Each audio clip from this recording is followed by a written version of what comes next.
accidentally met a crazy Chinese guy that I clicked with instantly. The funny thing is, he's not even Chinese at all. Why I call him the crazy Chinese guy? Well, we'll have to wait for another video. Anyway, he was a first timer in Pattaya, so I decided to show him around the Buakhao area.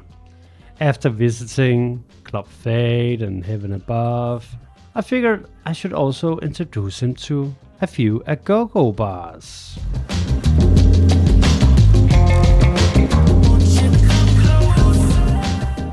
Well, we checked out a couple of places, but honestly, the experience wasn't great. Prices were high and the atmosphere felt more like bye than relax and enjoy the show. I was starting to think that maybe this trend was beginning of the end of Pattaya nightlife as we once knew it. But then I remember one last option.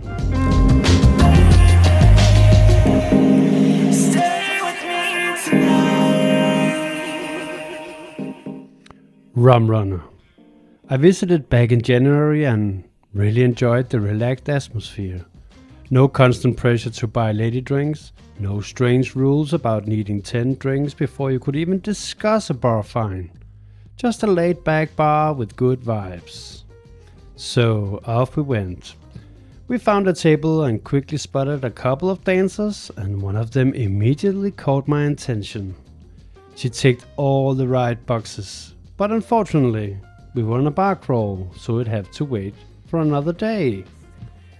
The problem was, I couldn't stop thinking about her.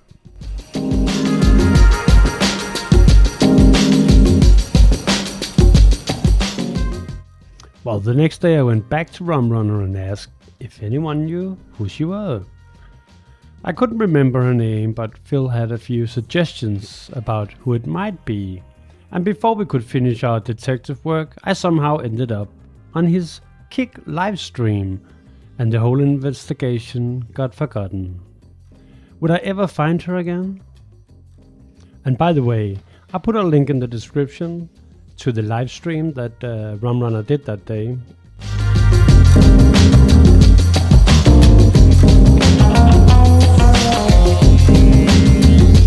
The following day I moved hotels to the Dania, which is located directly across from RumRunner.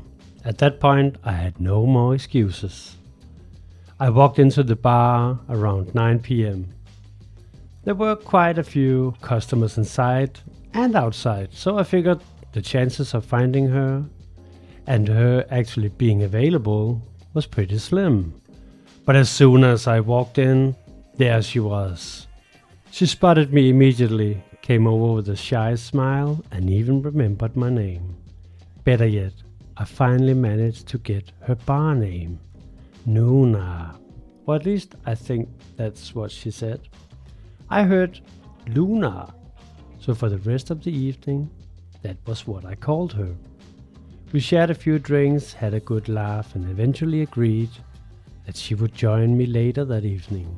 Thankfully, she seemed happy with that idea.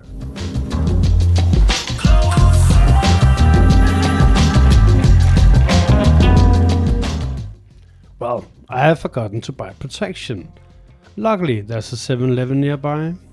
We were both fairly drunk at this point, so the walk there involved a lot of zigzagging across the pavement, and several annoyed drivers honking at us from behind. Well, we eventually made it to 7-Eleven, bought what we came for, plus a selection of snacks that Nuna absolutely had to have. After that, we headed back to the hotel, following the mandatory ID check at the reception, and we made our way upstairs.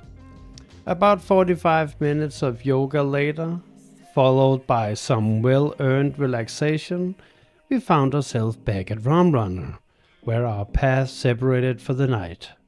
I sat outside with a cigarette and a final beer, while watching life roll by on Buakhao. Well, RumRunner is one of those places that still delivers good entertainment at fair prices. If you feel that many agogo bars in Pattaya are becoming more and more about extracting money than creating a fun atmosphere, I definitely recommend giving Rum Runner a try. Just don't expect dancers doing backflips on stage while Phil is just firing up the smoke machine and laser shows that would impress even the most demanding tourists. Rum Runner is much more simpler than that. Pretty girls, relaxed atmosphere, cold beer. Well, sometimes that's all you need.